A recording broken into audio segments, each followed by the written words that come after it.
قفت عادي محمد حبيني الله هو يوي كونيكني أضفدي بوركا كعني marka hore ma salaaxa faaltagan ma ku jeexa carabkayga ma la raaca siimoon ma garaaca dhagayso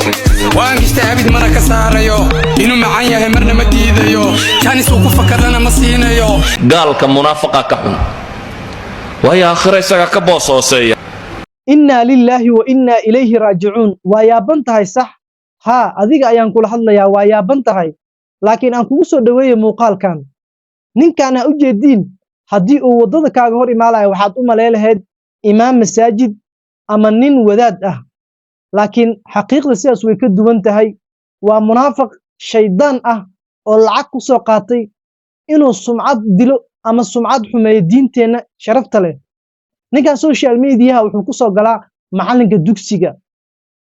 wuxuu wataa qamiis sidoo kale waa u jeedin gar ayuu leeyahay dabcan iska dheh sunnadii nabiga ka muuqatabo ama diintii islaamka qofku wixii lagu garanay ayaa ka muuqdo laakiin TikTok wuxuu ku hayaa heeste ka dhaqan xun tahay ayuu iska soo duubayaa taasina waxay cadeen u tahay inuu lacag ku soo qaatay inuu sumcad xumeeyo diinteena islaamka dawladda Soomaaliya waxa idinka codsanaa ninkan inaad soo xirtiin dad badana waxa u soo xirteen dhaqan xumo oo ku jiro wasiir Shabalaza laakiin ninkan oo diinteena sumcad xumeenayo haddii aad soo qaboweyseen wallahi bilaa dadka xabsiga idinkugu jiro iska soo daaya oo wixiina waxa waaye attention raadis oo si daacad ah uma shaqaysanaysiin waayo ninkan Muqdisho idinkugu fadhiyo ninkan Muqdisho iska fadhiyo macallin dugsiga ku soo qortay ilmo isku keensaday wax uu macallin dugsiga ma lahan wuxuu rabaa inuu macallimiinta sumcad xumeeyo waxa maqlaysiin macallin dugsi quraana wiil kufsaday macallin dugsi quraana gabar farxumeeyay wax ka jira ma lahan magaca waa la iska soo qaadan karaa anigan hadda u jeedid macallin dugsi waa iska dhigi karaa quraanka qof walba bar karo macallin dugsi qof walba iska dhigi karo laakiin qof walba waxa celinaya iimaanka iyo intuu ka leeyahay quraanka iyo diinta dadkana u jeedin qof walba oo macallin waxa la soo siinaa lacag waxa la dugsi furo hebel farxumay intaas waxa la rabaa in dadka la nacsiyo quraanka iyo diinta laakiin intii aqliga u saaxiibka ah way fahmi karaan macallinka dugsiga inuu yahay aabahaaga labaad akaad al muallimu an yakuna rasuula macallinka dugsiga wax ciyaara ma ahan laakiin reer galbeeda waxay maalin iyo habeen shaqo ka dhigteenbo inay diinteena sumcad xumeeyaan dadkii annaga ah oo muslimiinta ah lacag soo siinaa waxa la leeyahay saan isaan sameey laakiin 2026 wax walba iska cad yihiin dad badan waxa arkaysiin TikTok-yada live-ka nabiga ka caynaayo diinta ka caynaayo maxay qaataan mushaari qaataan bil kasta $10,000 hal siiya yaa fangareynayo dawladahan Kirishtaanka runtii in isku shagaa fiican laakiin muhiimadda muuqaalka u soo qaatay waxay tahay dawladda Soomaaliya dadka dhaqan xumada ay ku soo xireysay muuqaalka xiga waxa rabaa in aan ninkaan oo xabsiga ku jiro inaan la wadaago asxaabteyda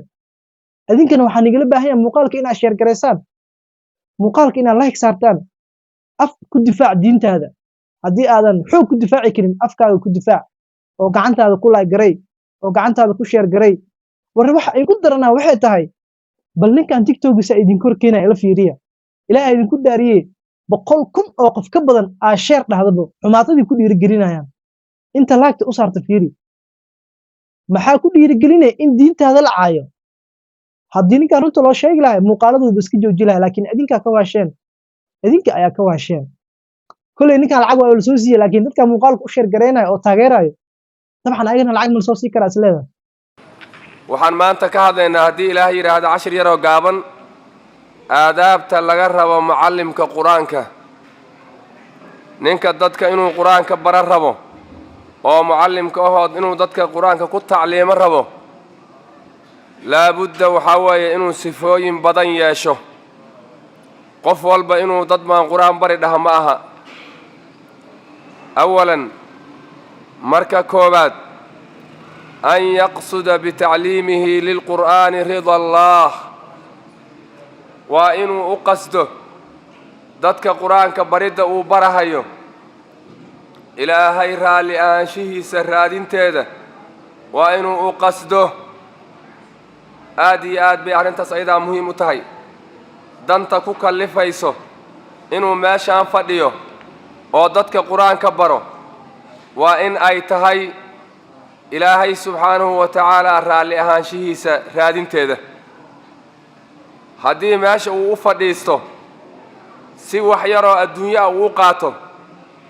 ninkaas waxa weeye wuu khasaaro weyn baa ku dhacday marka waa in qasadkiisa koowaad uu ka dhigo niyadiisa waa inuu saafi gareeyo markasta habeen iyo maalin waa inuu la diriiro niyadiisa oo ilaahay subxaanahu wa tacaala raalli ashiisa dalbo weeye qodobka labaad qofka mucallimka ah waa inuuna u qasdin oo maaragtay barida dadka quraanka uu barayo waa inuuna u qasdin in uu ku gaaro adduunyo si ugu gaaro darteed waa inuuna meesha u fadhin oo quraan baan dad baraya uusan dhihin oo min maalin in uu maal shaqeeyo oo taajir noqdo xoolo badan ka qaato dadka quraanka uu barayo haddii uu hamiyo hamigaas hami aad u xun oo diinta dhaawacayo weeye waxaa la rabay inuu meesha u fadhiisto inuu noqdo dadka midka ugu khayr badan khayrukum man tacallama alqur'aana wa callamah wixii oo dhan buu bedelay markaasaa meesha wuxuu u fadhiistay siday adduunyo ugu badato ama madaxnimo uu ku helo ama loo qadariyo ama sharaf iyo jah ay u soo jiido inuu macallinka qur-aanka yahay arrimahaas inuu dalba aad iyo aad bay u xun tahay amaba uu raadiyo dadka ammaantooda iyo in la qadariyo oo la ammaano oo waa macallinka qur-aanka la dhaho oo waa qaari qur-aan la yidhaahdo oo waxyaalo noocaas oo kale inuu meesha u fadhiisto arrintaas ayadaa arrin aad iyo aad u liidata weeye ama uu meeshaba u fadhiisto in magac uu ku helo oo la barto oo dadka wejigooda uu maaragtay xaggiisa ay soo aadaan arrintaas ayadaa ilaahay ha naga ilaaliyay waa arrin aad iyo aad u xun allana subxaanahu wa tacaala wuxuu yidhi man kaana yuriidu alcaajilata adduunyada ninkii raadiya degdegaysa oo jecel ilaahay wuxuu yidhi cajalnaa lahu fiiha maa nashaa wax alla waxaan doonnaan siinaynaa buu ilaahay yidhi haddaad adduunyada lagaa kari waayo daba ordo waa un lagu sin ilaahay aayad kale wuxuu ku yidhi man kaana yuriidu alxayaata addunyaa wa ziinatahaa ninkii raadiya adduunyada iyo quruxdeeda ninkii raadiyo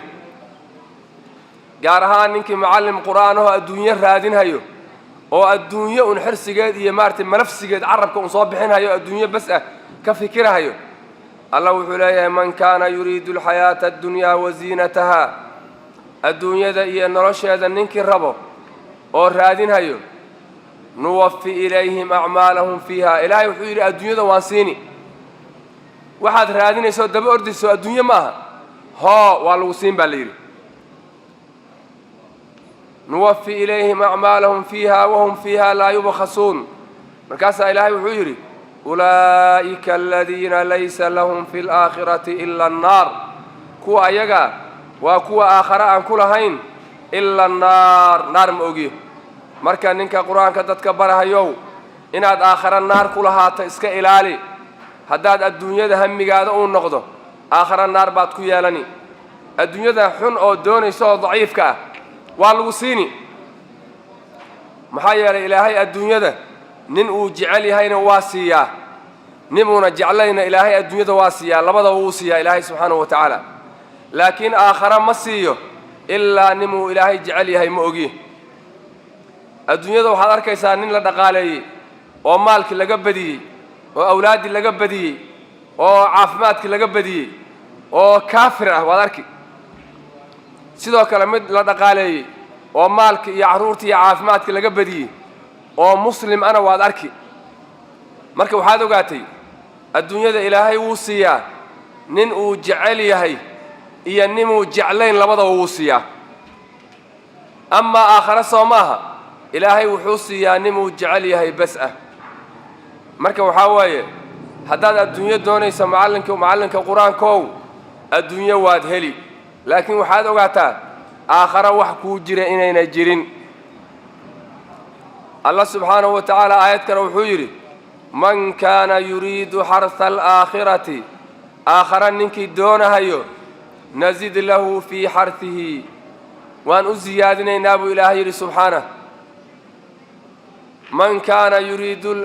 يريد حرث الآخرة نزيد له في حرثه ومن كان يريد حرث الدنيا ذا ننكي قوبها يو دبا أردها يو إلهي وحجر نؤته منها وابلغسيني محايا إلهي أكتيسة وحقيمة كميله ضد الدين لهين بالسي هذا الدنيا ضربته وقد إنك ليلون ويده وقد القرآن كدام بعد أدوادك ستة الدنيا ده هرت الدنيا دي وادهلي الله أكبر لكن وحده وقتها إلهي إنه يري وما له في الآخرة من نصيب نينك الدنيا ده دون هيو آخر وح نصيب أكما لها أرنتا سدحاد ولا جرب نينك معلم كقرآن كلا جرب وحوي إن أو معلم كقرآن كأخلاق دكتور أخلاق ذا حميدة هو وناكسن ضد بوهر جوجا أمت بدن بوهر فديا ضد اللي يراه ولي بيرير يهر فديا قرآن كان بره يا أولي هاي بل كورنا دو أسجي نفتي سي أخلاق لهين أرنت أيضا وين عدا معلم كي لفتي سيون أخلاق لهين تذكر القرآن كي بره يا فديا وين عدا وحاد وقتها ننكاس معلم كأهو مرها أتصو صار دون تمحيهين أدي بان أخلاق لهين أخلاق ذو حوي وأنا أتاينين إخلاص يا إلهي درتيس ضدك الدين تكبر وأنا أتاي إخلاص وأنا لا دهي وأنا أتاينين الله كعب صدو الله كعب سجاد وأنو بدن يهي تقوى ذا وأنا بدن تهي عبادة ذا وأنا بدن تهي دلقات كادو وأنو بدن يهي سمر كادو وأنو بدن يهي حتى وحكنا إسكندافه dadka wax barayso waxay kaaga dayani haddaad si xun u labisato oo labiska islaamiga ah aad doomarta macallimna aad tahay dadkaad wax barayso dhan wadadaada ay qaadi doonaan marka akhlaaqdaada ظaahiran midda muuqato iyo baatinan midda qarsoon intaba sirran wa alaaniya ninka muallimka waxa la rabaa inuu aad isaga ilaaliyo akhlaaqda xun وحال ربا نينك معلمك إنه كسفوبه وحلا يراه الحلم والصبر سمر يا حلم إنه كسفوبه محيا لي مالبو فديادات بو قرآن كبرها يا قف كستاكو صامر يوكو إيماني دتك بالآدن كوا أنت صنع دتك قاركود والدين تقاركود آد بيودقن حيهين والدين وحاكو صامري آد وأخلاق حن وضبيعات حن وعنقيس سياد وحكو بري كرتبا أي أدكتاي marka waxa la rabaa adiga dadka diinta barahaye waalidka ha ka ficil qaadanin cunugan adabta darna ka ficil qaadanin waa inaad samir aad wax walba dusha saarato markaas aad guuleysan kartaa waalidiinta cilada ay leeyihiin waxa kamid ah oo in badan ay sameeyaan macallimiinta ku sameeyaan ninkan waalidka ah cunugiisa waa cunug damiin ah waa cunug aan fahmo lahayn oo aad u liidana wax baranaynin ninkii waalidka ah marka wuxuu arkay ilmihii kale oo macallinka uu wax barahayay oo quraankii bartay quraankii xifdiyay taraawiixdii tujinayo heer sare joogu arkay cunugiisina wuu iska liidan yahay hadduu wax akhri dhaho akhris fiican ma leh hadduu wax qor dhaho qoraal fiican ma leh ciladan haddii cunugan ilaahay xaggiisa uga imaaday waa damiin markaasuu bilaab inuu macallinkii xanta marka oo meel kasta wuxuu la istaagi macallinkan meesha wuxuu ku hayaa ma laha saasuu u wareegani ilmaha ma fiirisan wax meesha yaalla ma laha lacag buu iska qaataa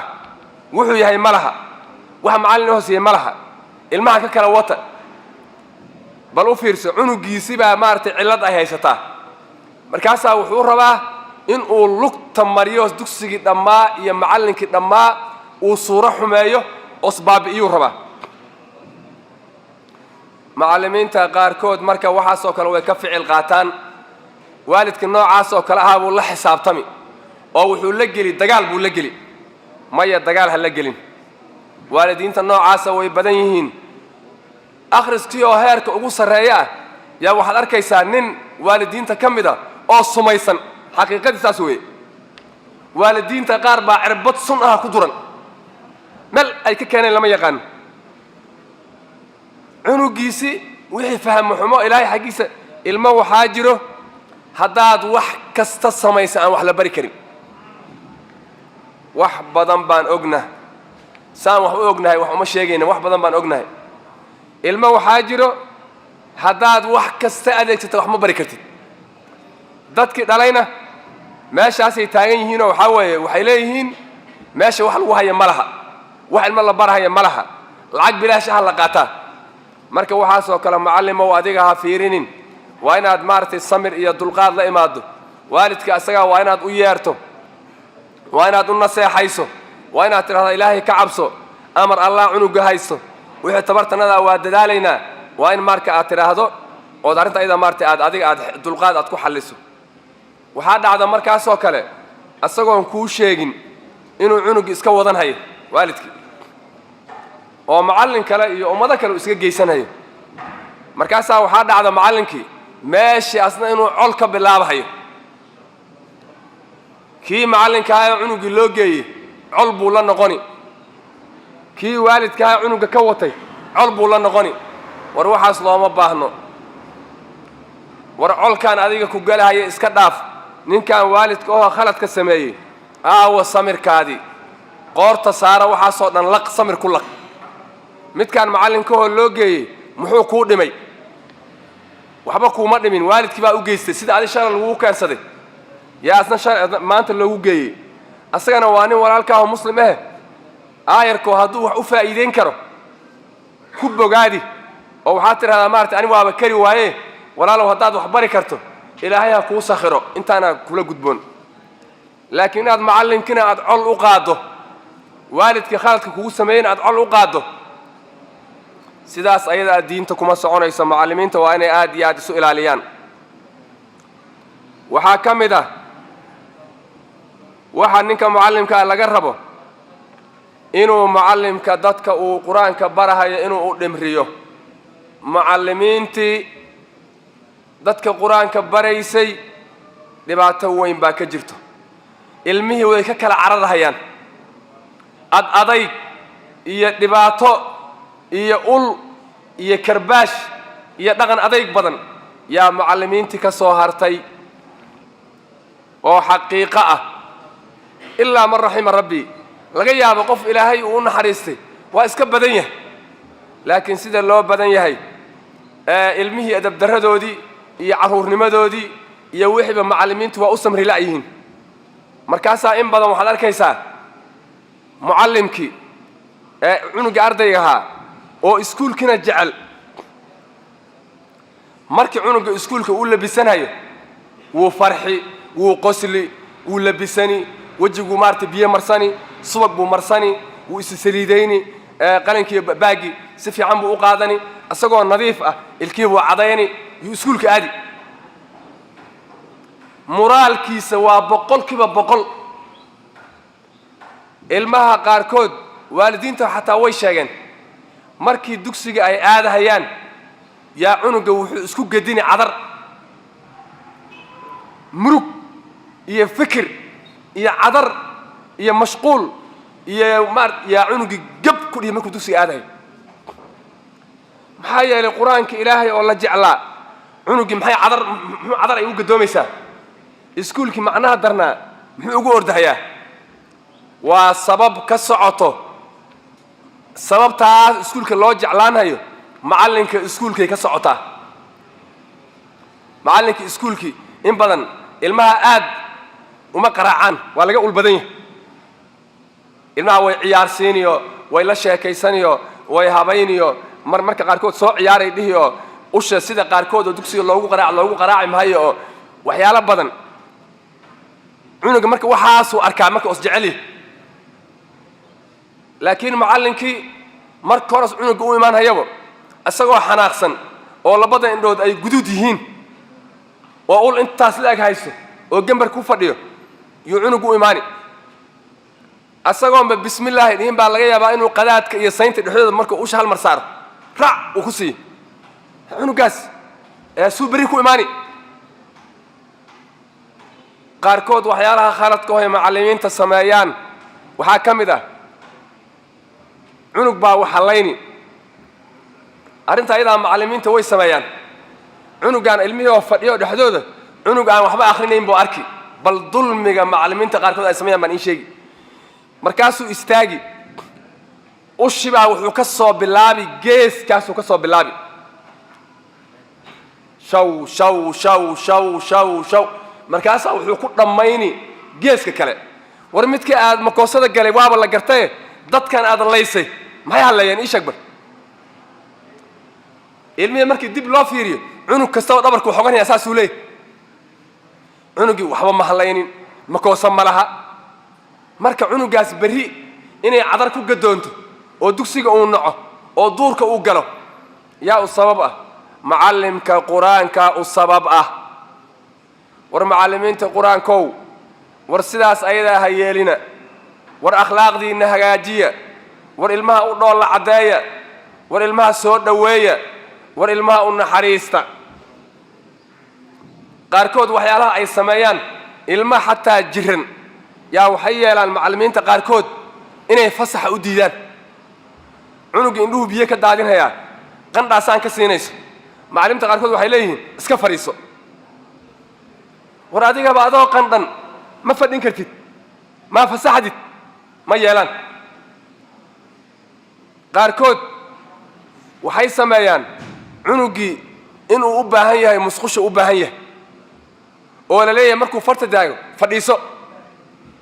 war adigoo musqul u baahan oo tacbaan ah haddii fadhiiso lagu dhaho maxaad fali naftaada waxaad la jeceshahay la jeclow dadka dulaabta oo ardada aan la jeclow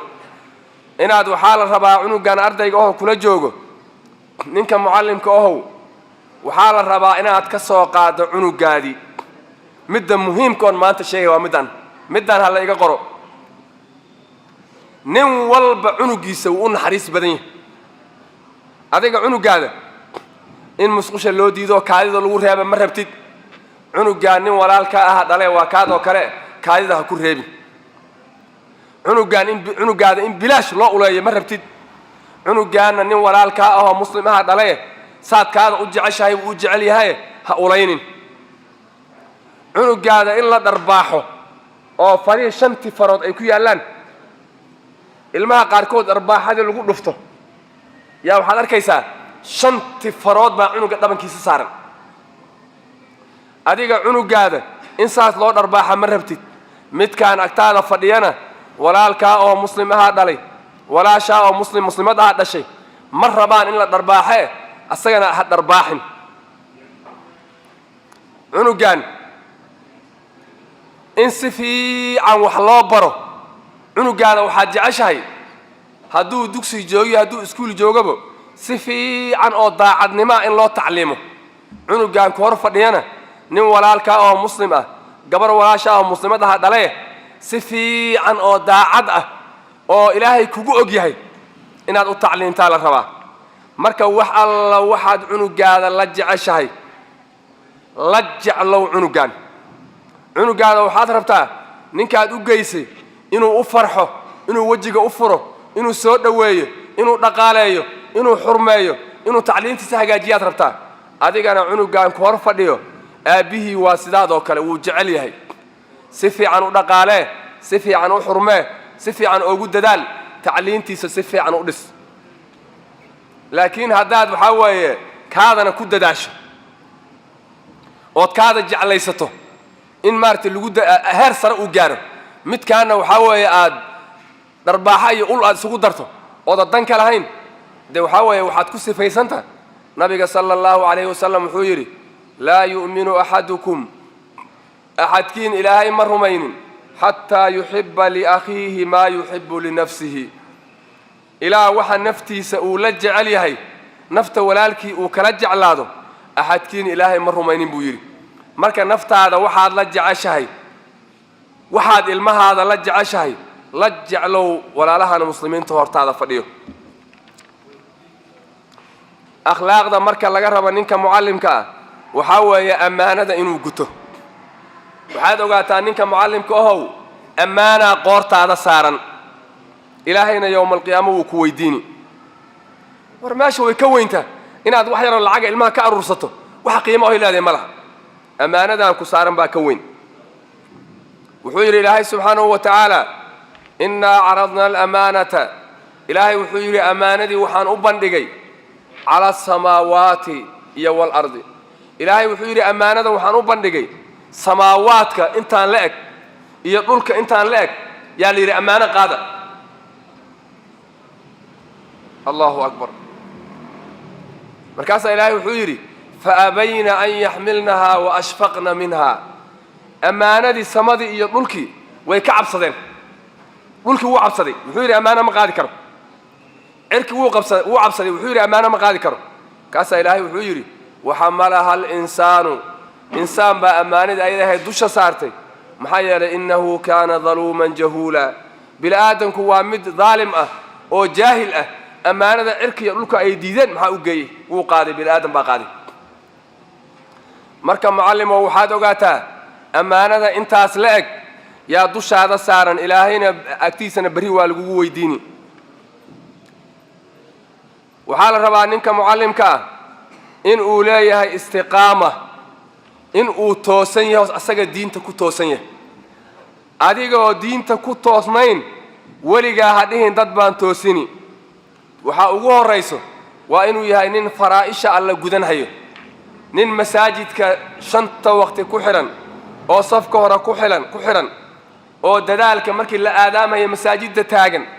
oo waxaa weeye wax kasta oo khayr ah dadka uga horreeya waa inuu noqdo laakiin adigoo laftaada waxaan aragnay niman mucallimiin oo salaada xataa dan ka lahayn wuu fadhiyaa madaxa u duuban macallin baan ahay buu leeyahay xataa salaadaha si fiican uma soo tukanaya war maxaata war qiimaha aad leedahay ii sheeg war dadka maxaad baraysaa qur-aanka waa dadka baraysaa salaadii waxaad ka soo gaaraysaa ragcadda ugu dambaysaad soo gaaraysaa gab baad leedahay haddaad aragta nin dadka qur-aanka barahayo ragcadda dambana salaada soo gaarahayo waxa qiimo os leeyahay ma laha wixii looga dayan lahaa diinta dadka aad barayso waxay rabtaa camalfalkii lagaaga dayan lahaa maba haysid horta ilmaha maxaad u sheegi ii sheeg waxaad ilmaha u sheegaysa adigii aanba salaadaadii aanba ka adkaanine dadka maxaad u sheegi ilaahay wuxuu leeyahay ata'muruuna annaasa bilbiri war dadka ma wanaag baad faraysaan watansawna anfusakum naftiinnina ma iloobaysaan wa antum tatluuna alkitaab adinkoo qur-aankii akhrinhayo afalaa tacqiluun war caqligiinni awo war soo caqli ma qabtaan war dadkiina khayr baad faraysaan naftiinnina waa ilowdeen caqli ma qabtaan miya caqligiinni awe waxyaalaha marka ragga macallimiinta marka laga rabo oo aad iyo aad ay ugu aafaysan yihiin waxaa weeye ninka mucallimka oo qur-aanka barahaya markuu dugsiga joogo oo dadka qur-aanka barahayo waa inuuna ilmaha ka mashquulin macallimiinta qaarkood dugsigii way joogaan uma goynhayaan asagoo ilmihii iyo dugsigii ku dhex jiro yuuna haddana ilmihii ka warqabin asagoo ilmihii ay geesaha ka fadhiyaan yaa wuxuu ku jiraa internet facebook buu ku jiraa ilmihiina geesahay ka tuuran yihiin waxbaan dhegaysanayaa buu leeyahay maxaad dhegaysanaysaa nin mucallim ah oo telefoon la soo baxay oo ilmaha dhexdooda waxaa weeye internet ku furtay ha ogaada lugooyo ma ogiyo inaadan ilmahaan waxba u haynin waalidiinta waxaan leeyahay ninka macallinkahood noocaas ku aragteen ha lala xisaabtamo waalidiinta ninkaas isaga ah inuu meesha waxba uu u haynin dadkaas ayaga ha la ogaado nin facebook ku jiro oo whatsapp ku jiro oo youtube daawan hayo oo akhbaarta caalamka daawan hayo ilmihii muslimiintana wakhtiga ka dhumin hayo arrintaas ayadaa waa arrin gaf weyn ah markaa dugsiga soo gasho teleefon mashquulkiisa inta kalea kuugu filan teleefoonka waa inaad xirtaa xataa inuu kuu furan yahay oy dadka ku soo wacaan arrinta ayadaa waa khalad maxaa yeelay adiga 100 cunug baad haysan meesha ku haysaa 100 waalid baad dhalay taleefanka haddaad furato 100kii waalidba maanta waxay rabaan inay ku soo wacaan shaqadaada waxay noqoni maanta marka halow cunugii waa joogaa halow cunug baa la diriray iiga celi halow jidkaa loo taagan yahay halow macallin ma joogta maanta dhan waxaad ku hayn marka haa waa macallinkii haa waa aniga cunug baa dhibahayo anaa ka reebi insha allahu tacaala waan ku dadaali adi marka awo tacliintaadi aw maanta dhanba waxaasaad ku dhumisay wax aad meesha ku haysa ma laha markaad dugsiga soo gasho taleefankaada iska xir wax alla waxa juhdigaada iyo maskaxdaada ah dadkaan fafadhiya ku bixi waalidiinta ninkii dan leh asaga ha ku soo raadsado asagaa kuu imaani haddii kale caawu ku soo wici wixii dan hoos leeyahay markii ilmahan aad sii dayso oy kaa tagaan wixii dan oo waalidka uu leeyahay u dhammee laakiin haddaad taleefan meeshaan saarato taleefonna meeshaanuu ii saaran yahay waa ii furan yahay waalidka dadka la hadlaan rabaa ciddaydii mashquulkii waalidiintii waan la hadli rabaa facebook baan furan rabaa whatsapp baan ka hadli rabaa youtube baan furan rabaa twitterkan wax ku ogaan rabaa akhbaartaan ogaan rabaa bbc baan geli rabaa voa baan geli rabaa ilmahana waxba ma bari rabaa ma runba been baad sheegtay akhbaarta inaad haysataa ma ogi ilmahan meesha waad ku maaweelinaysaa marka maskaxdaada waa inaad taam ka dhigto maskax fuul ah oo furan goormaad fikiri haddaad taleefon furato ilmaha waxay u baahan yihin in loo fikiro saad wax ku bedeli lahayd nidaamkii aad ku soo socotay wiigan hadduu fashilmay oo saad rabta aad ka weyday waa inaad ku fikirto nidaam cusub inaad dejiso nidaamkii aad soo bilowday sabtiga arbacaad maraysaa ma lagu guulaystay maya sidii la reebay dareeriska xagga xifdiga xun xagga cashirada liidanaaday awoodii oo dhan waxay isugu tagtay dareeriska waa in loo soo jebiyay awoodda qaarkeed xagga cashiraha waxaa weeye suuradihii laga baxayay baa daciifay awoodii oo dhan casharkee naga fuushay waa inaan wax ka bedelno nidaamkaan wax ka bedelno wiigan waaba dhammaadee wiiga dambe aad soo qaadato waraaq soo qaadato oo dhahdo wiigan soo socdo waxaan ku socon lahaa baan qorhayaa waxyaalihii aad ku khasaartay wiiga hadda soo dhammaaday ood ku fashilantay waa inaad ka guurto marka ood wax cusub keento waa inaad marka ninkii kugu dhaamo aqoon looma baahno inaad inuu kibir kugu jiro oo tidhaahda macallin kastaba anaa u fiican war macallin kastaba macallin ka fiican baa jiro haddaad tahay macallin fiican oo aqoon badan mid fiican oo kaa aqoon badan baa jiro wa fawqa kulli dii cilmin caliim ma aha inaad dadka adiga u fiicanta nin fiican oo macallin oo khibrad le baa tahay kuguma filna khibraddaadee mid kale oo kaa khibrad badan baa jire wax ka kororso wax ii ziyaadi dheh markaas ayadaa arrintaada waxaa weeye way hagaagi idinkana waxaan igala baahan yahay muuqaalka inaad sheer garaysaan muuqaalka inaad like saartaan af ku difaac diintaada haddii aadan xoog ku difaaci karin afkaaga ku difaac oo gacantaada ku like garay oo gacantaada ku sheer garay wallaahi bilaa diintii waa loo tashtay bal muuqaalkan qaybta hoose commentiga fikradaada nugula wadaag oo sheer garay si uu u gaaro meel dheer qof kastoo yaqaana ninkan si ay u soo qabato dowladda Soomaaliya in lagu geeyo insha Allah waxaan rajaynayaa muuqaalka xigo asagoo xabsiga liinta ku cabaya inaa idinla wadaago biidnillaahi alkariim wayna dhacaysaa diinteena islaamka cayaar maaha qof walba isku day inuu diinteena ku xadgudbana ilaaha ka cishinayo inna nahnu nazzalna dhikra wa inna lahu lahaafidun kitaabkan ilaaha xafidinayo adeer adigu ma baahno laakiin waxa lagaaga baahan yahay inaad isgarataa aad difaacdaa haddaad isgara weyso ilaahay asaa dadka difaacanaya kitaabkiisa laakiin ninkan wuxuu sameeyey wallaahi bilaa wax yar maahan